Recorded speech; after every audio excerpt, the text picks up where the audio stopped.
117 AD. On the wind-swept moors of Roman Britain, power and mystery once mingled beneath a steely sky. Into this edge of empire marched 5,000 men. Legio IX Hispana, the Ninth Legion. Feared across continents, they vanished as if swallowed by shadow. No battle, no bodies, no trace. In their wake, the gales grew thick with rumor.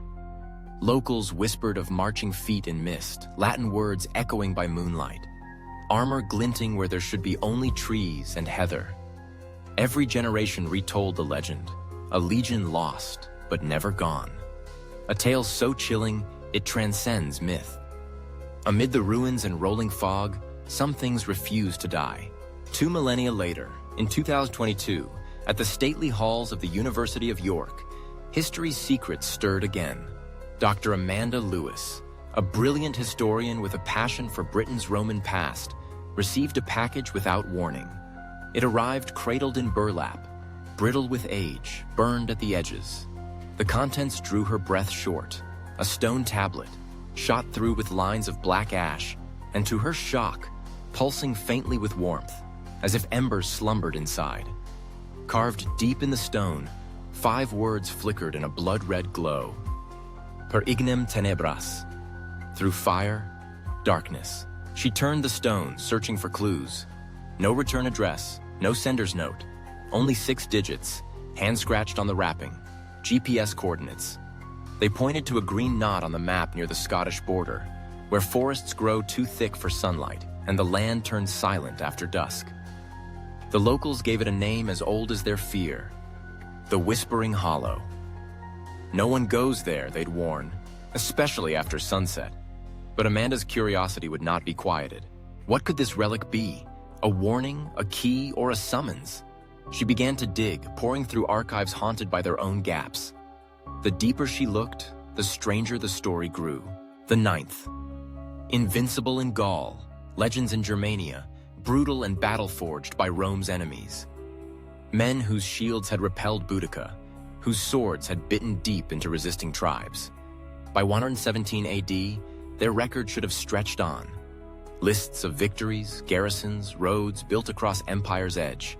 But suddenly, as if a scribe's pen was snapped mid-sentence, the Ninth's name vanishes from every scroll and ledger. No imperial epitaph, no survivor's tale, no hint of a decisive battle or ambush. Officially, they are erased. History itself trembles with the blank.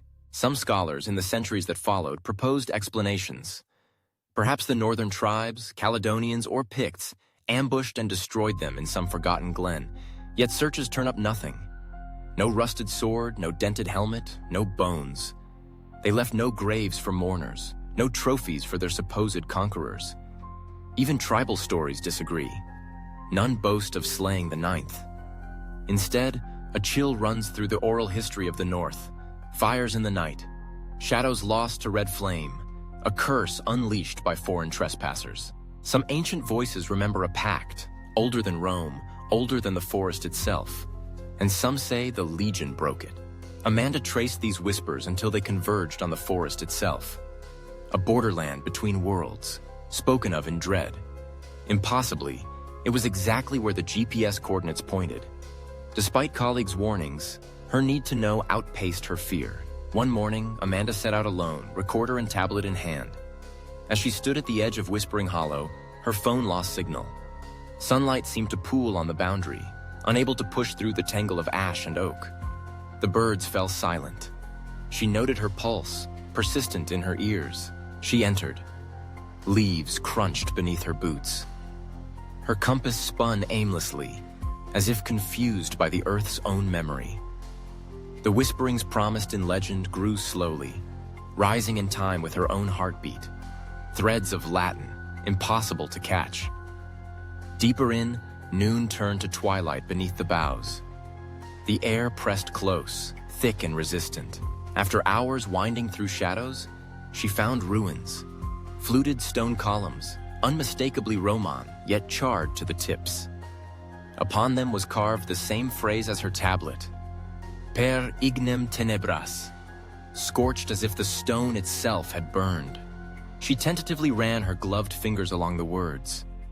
On the damp moss by her feet, she caught sight of something impossible. Flaming footprints, appearing for a brief moment, then vanishing as if hungry earth devoured them. A cold shiver ran up Amanda's spine. Speaking quietly into her recorder, she admitted to the dark around her. "I think they're still here, watching me." The words felt heavy, swallowed by the trees. Suddenly, the whispering built to a chant, a chorus of Latin, no longer hidden. She spun around. The path behind her was gone. The forest had shifted, closing in, strangling memory. Fog rolled over her boots, muffling her vision. In that ethereal mist, shapes began to march, at first formless, then resolving into human outline. Not quite living, nor fully ghost. The Legion had returned. She saw faces locked behind translucent helmets, hollow eyes burning an unnatural red, their armor more bone than bronze. Spears and swords, glinting with dying flame, floated with no living hands. They moved in strict formation, soundless but for the low, dirge-like Latin of their chant. The words were ancient, their meaning lost even to Amanda. They marched through her, not around. One reached out, his hand ghosting through her chest. She felt her own heartbeat drag, slow, nearly cease. Cold spread through her veins, a numbness that threatened to settle in her bones forever. Horror swelled within, but no scream passed her lips. The woods pressed in, the coffin closing. And then, at the heart of the ruins, Amanda found it. A towering arch of fire. Flickers of light played strange shapes into symbols, churning ceaselessly like embers swirling in a night wind. The air heated until her breath came ragged. Above the arch blazed a rune, not Roman, a glyph so old it spoke to something beneath words. Kneeling, unable to stand beneath its presence, Amanda was seized by visions. She saw the ninth, glorious in scarlet and iron, entering the woods in force. She watched them lost in the labyrinth of shadow and fire, fighting phantoms, their souls leached by each step. Bound to the earth, wrapped in embers and darkness, they marched in endless circles, bleeding into the land itself. In her ear, one voice suddenly rang clear. "Take our place, free us!" The accent was archaic, the pain familiar. Amanda sensed an offer, a curse with rules. If she stepped through the gate, she understood with perfect clarity, she would become a wraith among them. Her name would be erased.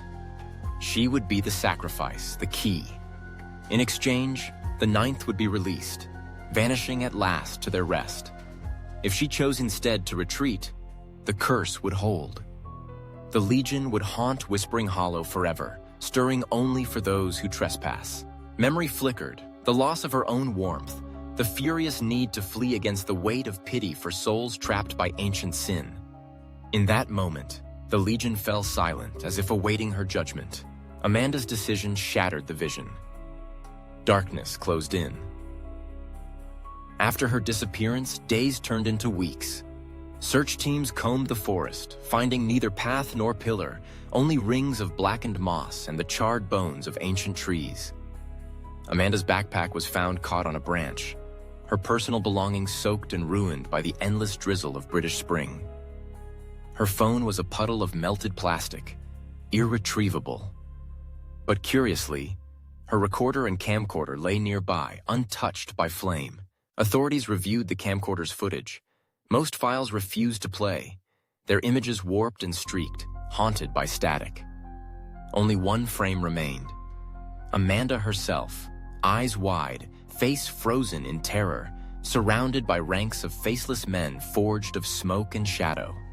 Crimson glints hinted at 100 helmeted heads behind her. Official reports blamed extreme weather, a tragic misadventure, the cost of curiosity in unforgiving wilderness. But locals,